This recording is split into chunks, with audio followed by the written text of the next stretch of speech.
It's a new season, and this year we have new rules. Find out what players and coaches have to say about collisions at home plate and the expansion of video replay. The Boston Red Sox are the reigning world champions. Find out what other teams are doing to knock their socks off. Concussions aren't only a problem in football. We'll tell you what Major League Baseball is doing to help protect its players. We'll give you a first look from here in Florida as we take you inside the Grapefruit League.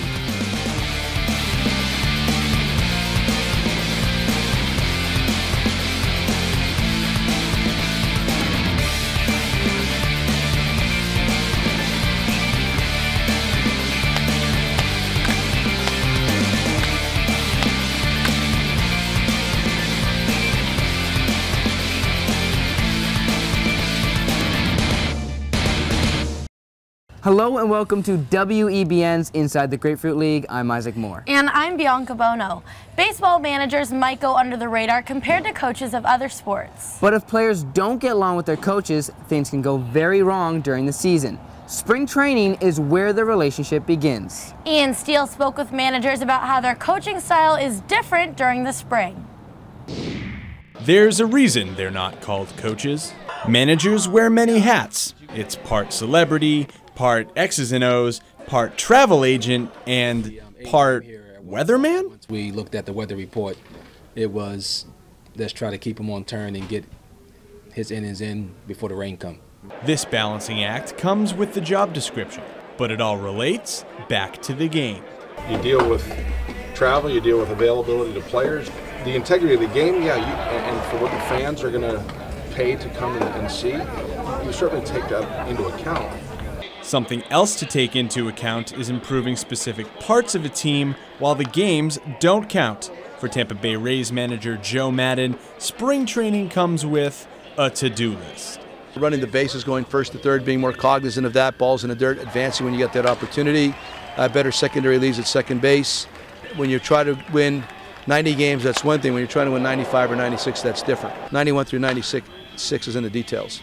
If all those improvements can be made to a team that won 92 games, then where do you start with a team that won 74?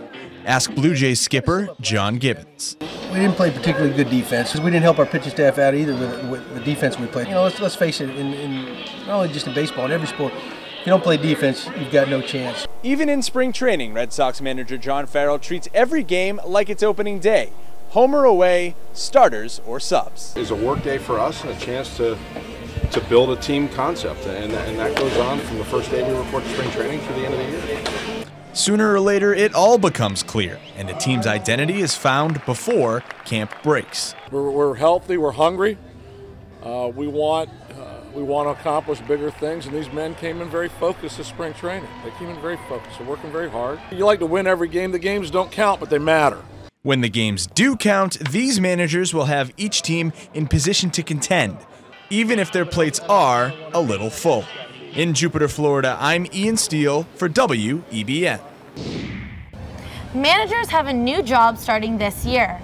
Instant replay has been a part of the MLB since 2008, but never has it been like this. They now have the ability to challenge and can use them on virtually anything but balls and strikes. Lucas Franco found out what players and managers have to say about the change. Safe or out? In previous years, whatever call the umpire made stood, but beginning in 2014, these plays will now be reviewable thanks to expanded instant replay. The umpires, this is new to them as well. So I think that, collectively, we're all trying to, work our way through this and understand, all the ins and outs of it, and I think it's going to be good for baseball. Are there some kinks that are going to have to be worked out? Sure, just like anything else, but I think it's going to be good for baseball. People in the sport believe expanded instant replay is good, but something that will continuously evolve in the future.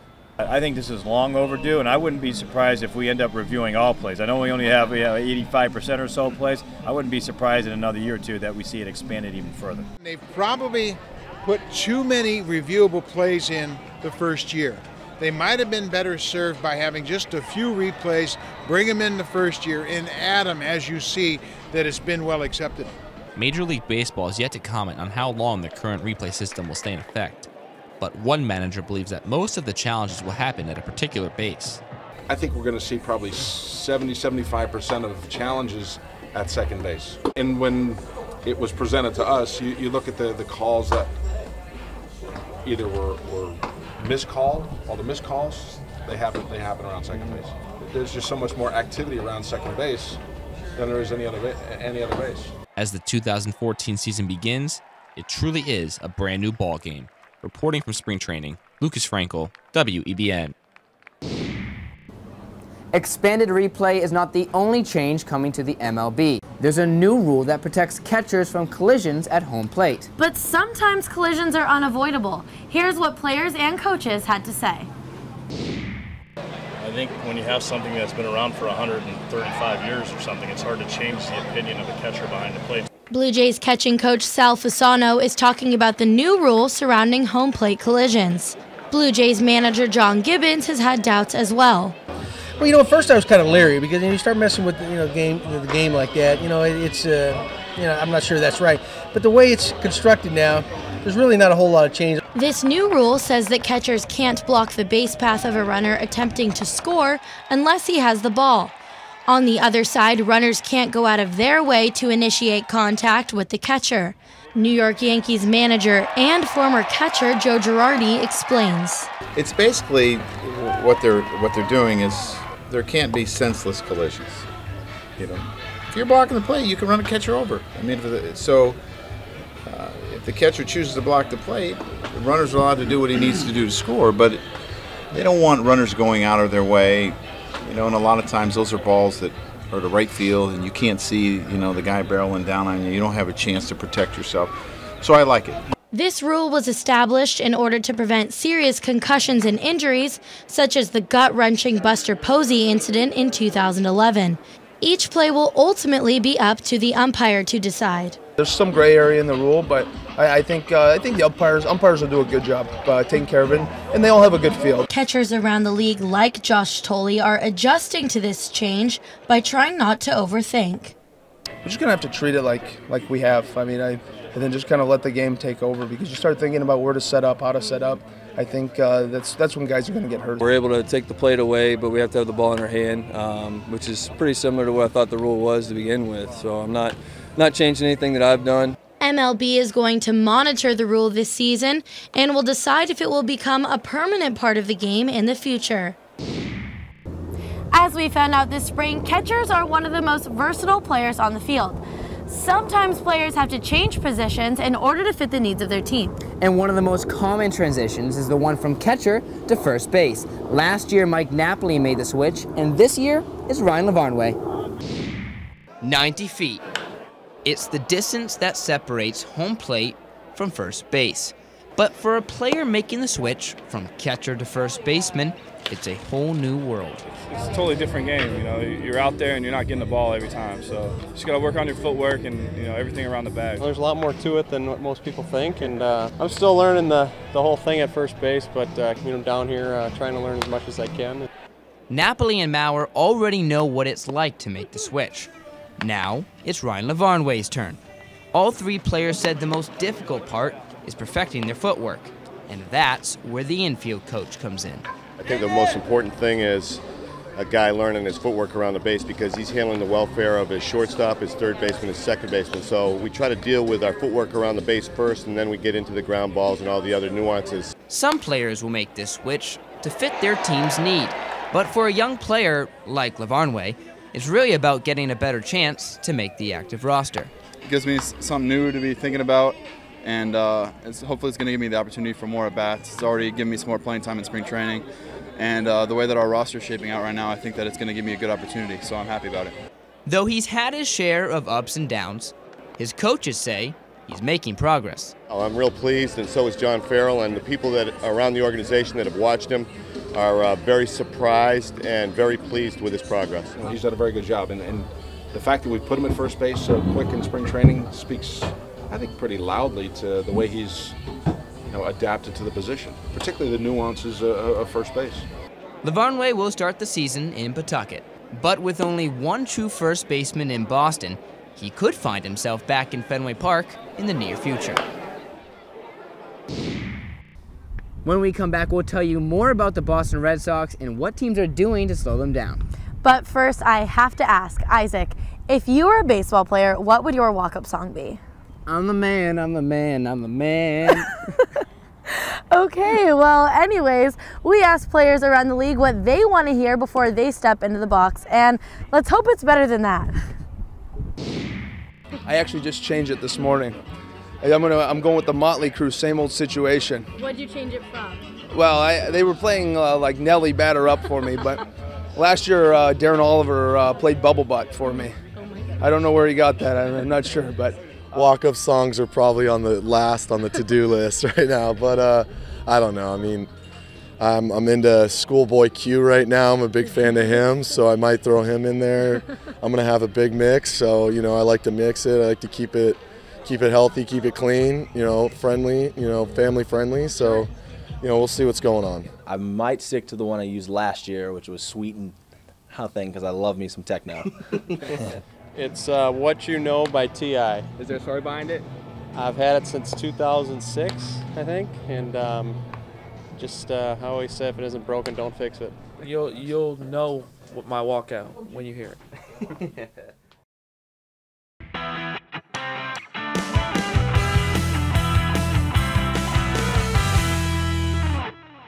Welcome back. This spring, the Boston Red Sox are preparing to defend their World Series title, but it won't be easy. The AL East is one of the toughest divisions, and all of its teams are ready to take down Boston.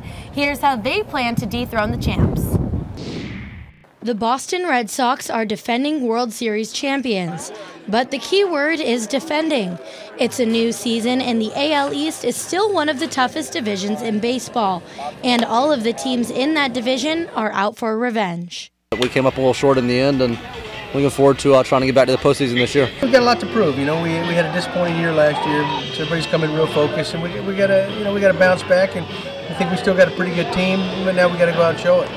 Last season, Boston took everyone by surprise. The Tampa Bay Rays lost to the Sox in the American League Division Series. This year, they're going back to basics in order to prevent that from happening again. They beat us in close games last year. Every game was a battle, and they're really good. We were really good also, but that really illustrates the razor-thin line between being world champs and not. The Toronto Blue Jays have a similar plan of attack. Manager John Gibbons is putting offense on hold and working on fine-tuning other aspects of the game. Starting pitching, we really struggled. So there's a job open up in our rotation. So we're trying to iron that out. Along those lines, we didn't help our pitching staff out either with the defense we played. So we're really focusing on that because, let's face it, in not only just in baseball, in every sport, if you don't play defense, you've got no chance. So especially in this game. On the other hand, the New York Yankees took one of Boston's best players. With the addition of Jacoby Ellsbury and a few other big offseason moves, manager Joe Girardi is confident that this season will be different. I think we've upgraded our team. We've added to spots where we felt that we needed to make some key additions, and we did that. So I've liked the way the spring training has went so far, and I'm excited. The AL East never lacks excitement, and it's impossible to predict. Last year, Boston went from the bottom to the top. Who knows what team will be next? One way to beat your arch rival is to take one of their best players from them. And that's exactly what the New York Yankees did with Jacoby Ellsbury. Jessica Griffith talked with the Yankees and Red Sox about the move. After 6 years playing for the Red Sox, Jacoby Ellsbury is going to what Sox fans call the Evil Empire. His move to the Yankees was one of the biggest this offseason. Red Sox manager John Farrell admits they have big shoes to fill. Well, we're missing a frontline player, and we don't look at it as replacing an individual. We look at it as how do we build a team that will hopefully be a top 5 offensive team in the American League. He's an elite leadoff hitter, but we'll do it a little bit differently. On the other side, the Yankees are excited to have Ellsbury. Outfielder Brett Gardner says the center fielder will help bring the Yankees back to the postseason. I think he's great. He's a great player. He's had a lot of success, and he's had a lot of success in the postseason. Also, we're trying to get back to the postseason this year, so he's going to allow us to cover a lot of ground in the outfield and bring a big speed element to the top of the lineup. And I'm looking forward to playing next to him. Gardner knows the move will only fire up the Boston and New York rivalry. I mean, it definitely helps us, and obviously them losing him hurts, you know, and so we'll see how it all plays out. But like I said, I'm looking forward to playing alongside him this year, and I'm looking forward to a great year. Red Sox player Jackie Bradley Jr. could replace Ellsbury in center field, and the pressure is on. But Bradley Jr. isn't trying to be the next Ellsbury. Just be myself, man. Just trying to go out there and play the game, not worry about, what happened last year. I mean, that's in the past. This is now. Grady Sizemore is also a replacement for Ellsbury. He has been out of baseball for 2 seasons due to knee surgeries and is focusing on staying healthy. For me right now, it's just getting healthy, getting back into baseball shape, and just trying to get my legs underneath me and get my timing back, get my reps in, and that's all I'm really focused on. After last year's disappointment, the Yankees are hoping to get back in the postseason, and Jacoby Ellsbury may be what the team needs. Reporting from spring training, I'm Jessica Griffith for WEBN. Before the Boston Red Sox won the AL East, the Toronto Blue Jays were a favorite to win the division. They had a lot of hype entering the 2013 season, but they couldn't live up to expectations. And the roster this spring is very similar to the start of last year with players like Jose Bautista, Melky Cabrera, and Jose Reyes. That means the pieces are in place. It's just a matter of putting it all together. Corey O'Brien found out just how the team's approaching the upcoming season. Let's hear it for the 2014 Toronto Blue Jays. You didn't see them at the top of the standings last season. That's because the Toronto Blue Jays fell apart. Well, I mean, if you kind of sum up last year, I mean, we didn't play particularly good defense. I mean, starting pitching, we really struggled. So, there's a job open up in our rotation. So we're trying to iron that out.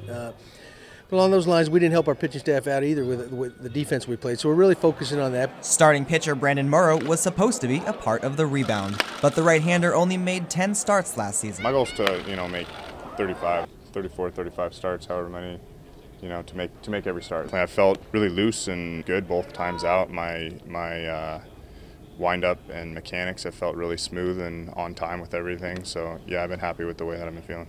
Morrow showed up to camp this year feeling healthy and ready to go. Gibbons would like to see the pitcher back in healthy form. Well, the key for Brandon, as this season goes on, is he's got to stay healthy. And we got to, the last couple of years he's been banged up. He missed too much time on the disabled list. We got to have him out there for 30 plus starts. I mean, that's big for us because, when he takes the field, he's got one of the best arms in baseball, and he's capable of winning a lot of games. And it also helps when you know who you're playing with.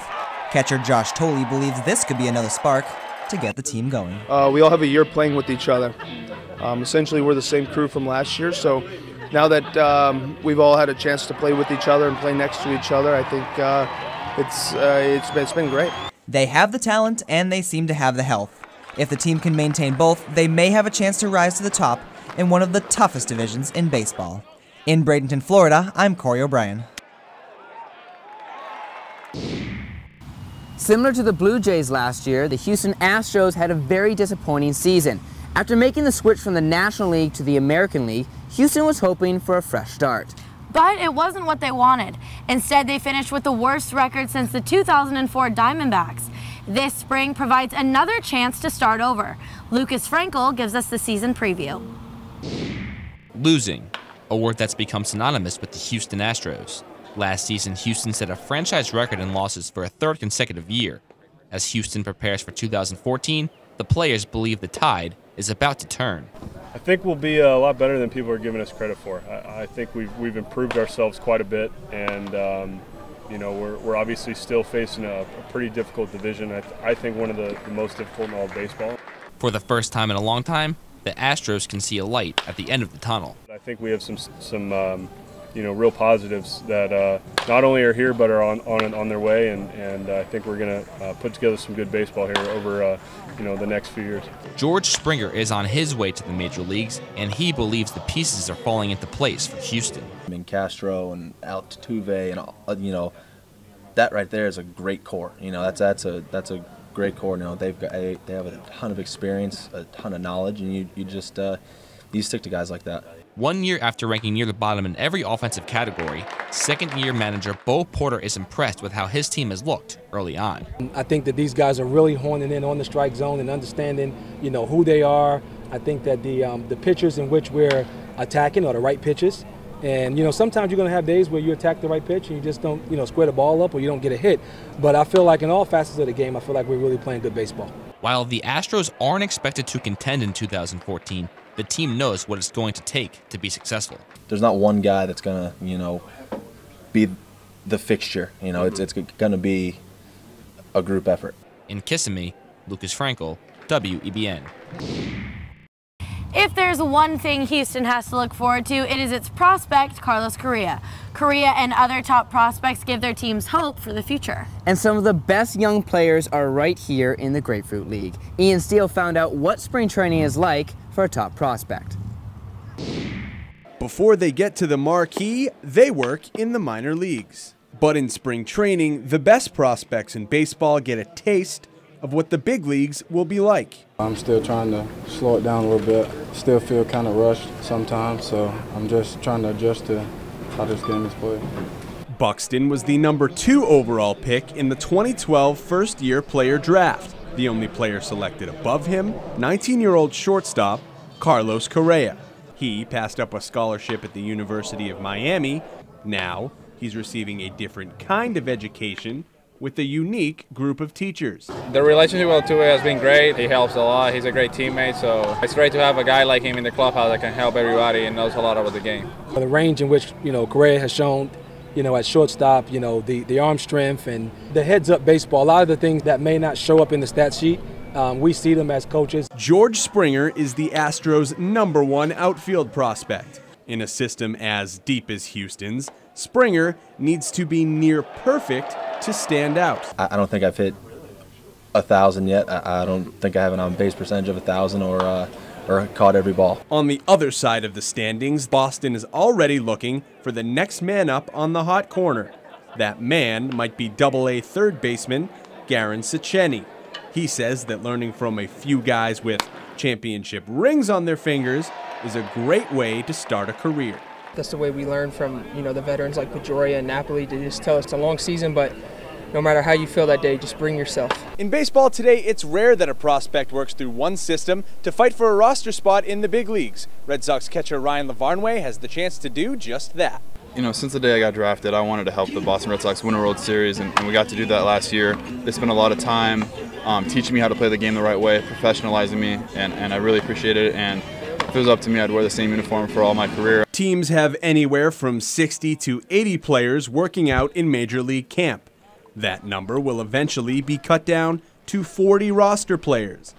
But with each at bat, these minor leaguers may be giving opponents major problems in the near future. In Fort Myers, Florida, I'm Ian Steele, WEBN.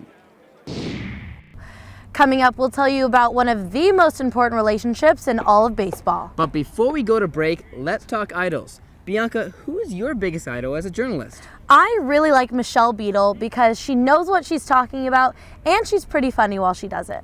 Everyone has someone they look up to in their field, so we asked the baseball players who their idol was when they were kids. Ken Griffey Jr. Yeah, I used to play center field, so I used to, you know, trying to be like him, so he was my favorite. Ken Griffey Jr., obviously. I was a center fielder. I love Ken. You know, he's just the epitome of a perfect baseball player in my eyes. I love him. I grew up near St. Louis, so I grew up watching Mike Matheny be a catcher. And when I had an opportunity to, when I changed my number this year, that was, 22 that's who Mike Matheny was, and I grew up watching him. He's the best in the game in his era, so I think try to model myself after him. Torrey Hunter. What about him?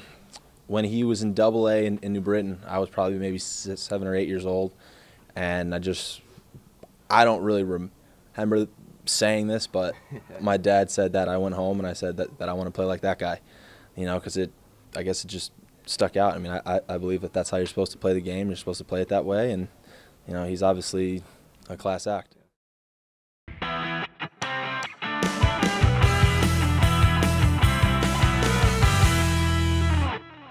Welcome back. Pitchers and catchers are the first to report to camp every spring, and it might be hard to find a closer relationship than that between those positions. Communication between the two couldn't be any more important. That's why the duo must have a tight connection both on and off the field. as a catcher, our main job is to help the pitcher. I think that's the nature of a catcher. You're there for your teammates, particularly the guy on the mound. They may not get credit for ERA, strikeouts, or even wins, but one could argue they're almost as important as the pitcher himself. That's because a catcher is the guide for every game. On a given day, he may need very little from us, and on another day, we may need to, give him a little nugget of either mechanics or something else to think about. A catcher's primary objective is to get what he can out of a pitcher on a given day, and that rapport, either in between innings, in between outings, away from the field, there's ways to build that rapport. But that rapport doesn't always develop overnight. Catchers say it all depends on the person. Some guys are more open than others. I feel like I can talk to them for about 10 minutes and get to know them. And other guys will take a little bit longer. So, the process varies with the personality of the person. But for a catcher on a new team, it may take even longer. Well, being a new guy, I haven't caught the guys too much, so it's going to take, most of spring training, just catching them and getting familiar with them. That familiarity is key. A catcher must know his pitcher's tendencies so that the two can then begin to trust each other. You want to understand their strengths, their weaknesses, what they like to do, and establish the trust. So when you're in the heat of the battle, there's no doubt in their minds. You have to have that trust with your pitcher. I don't want any doubt in my pitcher's mind when he's out there. I want him to know that I have their backs, and vice versa. Those guys take great pride in getting to know everybody here. Sometimes it's a tougher job for them than it is for us because there's so many guys, a lot more pitchers in camp that they have to know and they may or may not see or may not catch during camp. And there isn't much time to spare.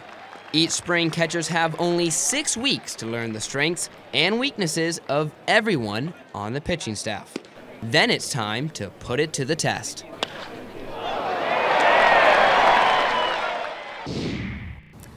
Earlier, we talked about how the league is making changes to protect its players, but that was just one example. Athletic trainers are now encouraging pitchers to wear specialized caps to prevent concussions. Jessica Griffith spoke with a team physician to find out more. When you hear about sports concussions, you think football. But now, Major League Baseball is stepping up to protect its pitchers. The league approved new protective caps. Tampa Bay Rays team physician Dr. Michael Riley hopes pitchers will wear them.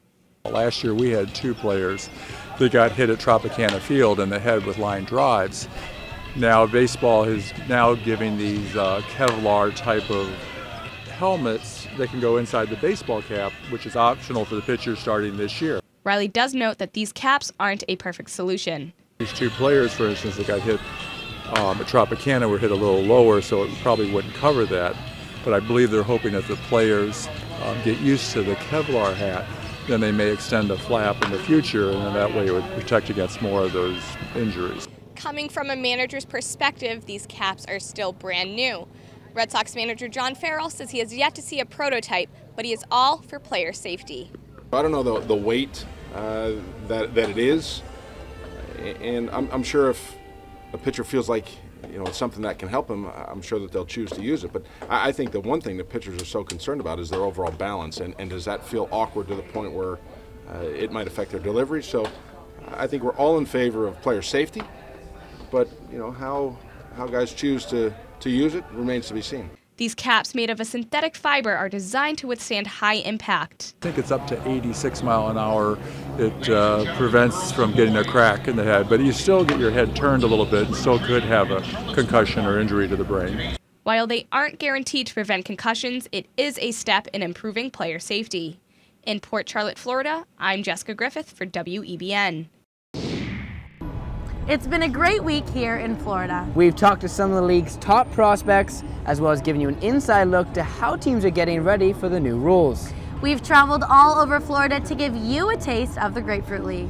But spring training is really about loosening up and having some fun before the long season. Here are some of the best sights and sounds from our week.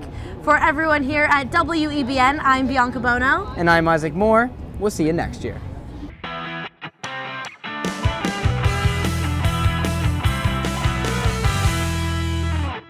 People may think that it's easy to retrain and do something differently now.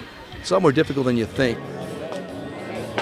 We fought hard all year, and I'm definitely proud of the way guys fought, but we came up a little short in the end, and looking forward to trying to get back to the postseason this year. Well, so far, there's a lot of questions to be answered in this month of March. I don't want them to go do anything different than they did last year to be successful. I would say a lot quieter than it was this time last year, but you know, it's been a real good focus camp. Yeah, we've got a lot to prove, you know. Thank you, Bobby.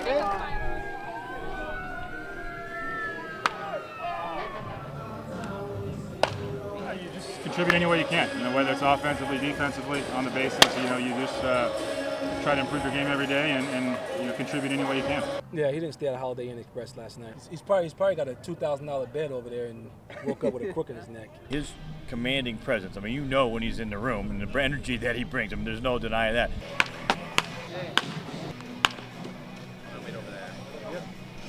We'd like to get to the playoffs and go further, but we've had a couple rough seasons last few years, and we're definitely trying to improve on that. Well, we're bouncing all around here, huh? This is 20 questions? The transition, as difficult as it is, can be easy if you got a guy that works hard and has some athleticism.